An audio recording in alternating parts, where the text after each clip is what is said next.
Have you ever had somebody push you and push you and push you until you blew up? You just lost it.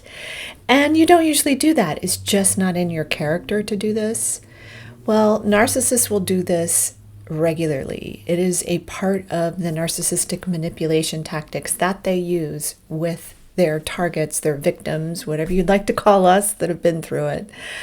And in this video today, I'm going to be talking about what happens when they push you and the specific type of abuse that this is called and how it can affect you and what you can do to stop it.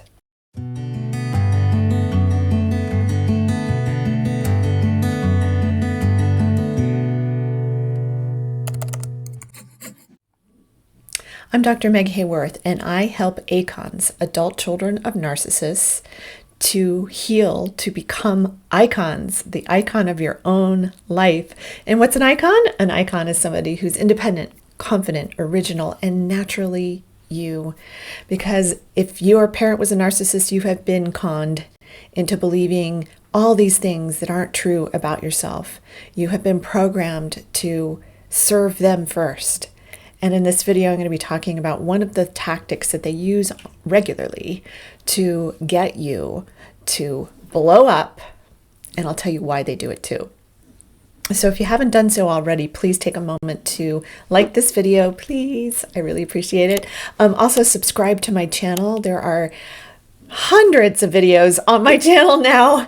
And so there's so much in there for you if you are really discovering narcissistic abuse and you're looking for a different way of looking at it and different solutions to help you heal it. If you're looking for holistic solutions to help you heal that connection between illness and or pain in your body and that emotional root cause. That's something I really specialize in, helping people with. Very different approach than a lot of the other practitioners you're seeing out there. It's a great complementary approach. So, having said that, what I'm going to talk about, as I said today, is this phenomena of the narcissist and how they push you and push you and push you and push you. And they do it in so many different ways. They'll do it to your face. They'll do it in front of other people. They love doing this in front of other people because of what they end up doing makes them look good and makes you look bad. They also love doing this on texting, where they'll be pushing you and pushing at you and pushing at you in a text chat thread until you lose it and you say something that's true. That's the truth. That's very inflammatory and you're really upset and you've been pushed to the brink and you're really in a lot of pain over this and you just sort of blow up and say things you wouldn't normally say to any other human. But you're not being seen. You're not being heard. You're not being understood. You're going through the same argument over and over and over and over again, which is typical in relationships, especially ones you've been in a very long time and in marriages. However, this is something, again, consistent with the narcissist, whether it be your parent, whether it be your mate, whether it be a friend or a boss, they will keep pushing at you until you just lose it. So what this phenomena is called is reactive abuse. And if you're the one who's feeling really bad because you've been pushed into this reaction that's just uncharacteristic of you, what this does eventually is it starts to make you really question, and this is a question I've had every one of my clients who's been a victim of narcissistic abuse ask me. They ask the question, am I a narcissist? And it's usually coming from this phenomenon where they're basically turning the tables on you and gaslighting you while they are pushing at you and getting you to react. And what you'll find is they may be really escalated in their attacks towards you to get you to blow up. Then as soon as you blow up, they calm down. They calm down and become very, very flatlined. And so then what it looks like, if there's anyone else in the room, and they often do this with somebody else in the room, it looks like you're crazy and the narcissist is calm and reasonable and rational. But what you've done is you've given them the exact response that they wanted in the first place. They wanted you to blow up. They wanted you to lose it so that you will look to others as though you're the crazy one. You're the one who needs help. You're the one with the mental health problems. And then this keeps happening over and over and over again. And you start to potentially believe, well, maybe I am the one with the problem. Maybe I do have a mental health problem. And believe me, if you are in a relationship with a narcissist and you're being raised by a narcissist, or you have a parent who's a narcissist, you do have mental health problems. But it's not the ones that they're pointing out is like you are the bad person who's doing awful things. But you will end up with anxiety. You'll end up with depression. You'll end up isolating yourself. You will end up not trusting anybody. But they don't want you to trust anybody, because trusting other people might lead to you leaving the relationship. It might lead to you leaving so that they no longer have any control over you. And it's all about control. It's all about feeding their insecurities. At the end of the day, that's what it's about. Is you need to feed them with what they call narcissistic supply. I don't like to call it supply. It's energy. Straight up, they are sucking your energy and they're draining you. And so this is a big part of the work that I do, is I help you with reclaiming your energy, bringing your energy back into your energy field and into your body. And we look at the connection between long-term abuse and the programming that comes with it, and then the beliefs you start to believe that aren't really true. They aren't even you. They're really coming from that narcissistic person in your life. And we help you with releasing that energetic bond that gets created. So you talk about trauma bonds. I think of it as energy bonds. You've been energetically bonded with this person, and they're getting you all riled up to the point where you just lose it, and then you act out of character, and then they point at you and say you're the problem. And this will be consistent. And so over time, you get broken down. It's one of the worst and most insidious things that narcissists do to try to break you down. It is a form of psychological abuse that is absolutely painful, and it's very difficult to come back from. But the good news is that you can. And I told you I was going to tell you something that you can start to do if you feel like, oh my gosh, I have been pushed into reactive abuse over and over and over again by my narcissistic parent or by my mate. And look, I want you to think about something really important right now.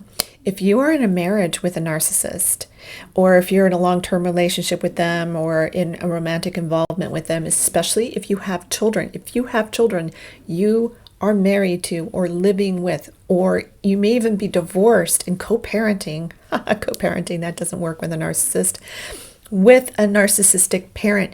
So you are in the narcissistic family system, so you are going to need help. Your kids are going to need help. You're going to need help in healing from the programming that's going on, from you watching what your spouse is doing to your children, and you feeling powerless to do anything about it because they want you to be powerless. I mean, that's part of their whole MO is powerlessness. And they want to keep you in that powerless place. And they want to keep the kids in the powerless place because it keeps them in that dominant space where they've convinced themselves that they are the top of the world and they know everything. They are always, always, always right. And they're never going to apologize to you. If they do apologize to you, it's going to be completely fake, and you're going to feel it. And your kids are going to feel it. So I want you to understand that a lot of times people are like, well, I don't think my parent's a narcissist. They may very well have been one, and you just never saw it. It's so hard to see your parent this way. But it's easier to see your mate this way. This is the person you're interacting with every day and who has probably been abusing you over time, over and over and over again, and pushing you into reactive abuse, just like I've been talking about today. And so if that is what you are dealing with, you are with a narcissistic parent and you need the kind of help I provide. To tell you about the help that I provide, there are different levels of things I provide. Here's something free for you.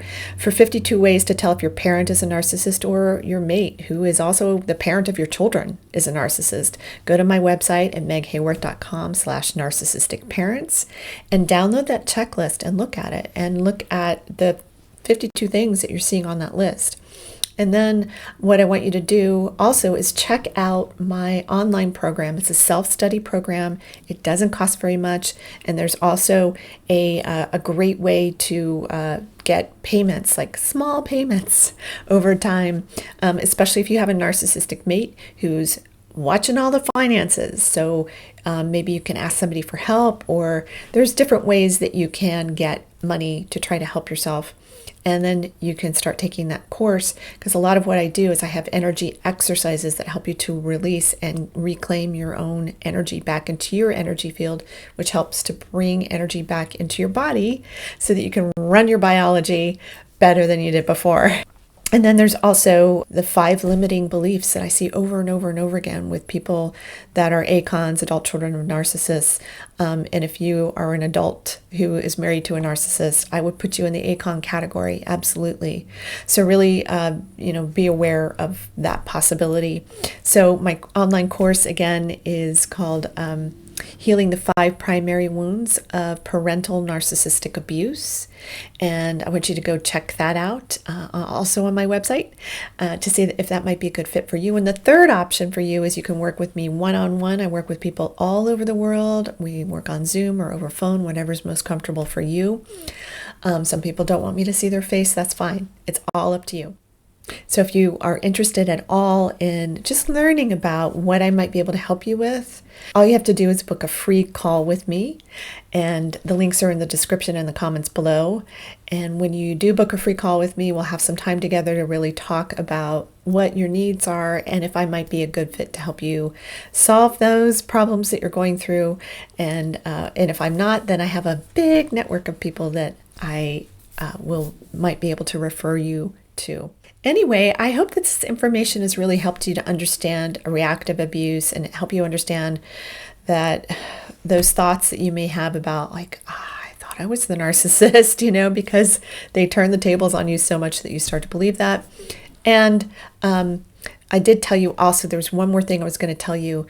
Now, what the key, and this is not an easy key, and it helps if you get some therapy to get to this place and bring your energy back in your field to get to this place. But the key is to learn to stop engaging when they try to draw you into an argument. And when you start to master that one technique, and it's not going to be easy, it's not going to be easy for you, it's not going to be easy for them, and they're going to make it harder on you. If you master that one technique of stop engaging, you're the one who gets calm. You're the one who gets quiet. You're not using it as a tactic to manipulate them. You're using it as a way to protect yourself, to stop being pushed, and that's going to be really powerful for you. So anyway, if you have anything that you would like to ask me, you can put that in the comments below. And also, if you have anything that you would add to this video, or any questions that you may have about it, please let me know that in the comments below. And I really thank you for watching. I am so happy that you're here, and I hope you get the help that you need. I am Dr. Meg Haworth, and I hope this information will help you get well.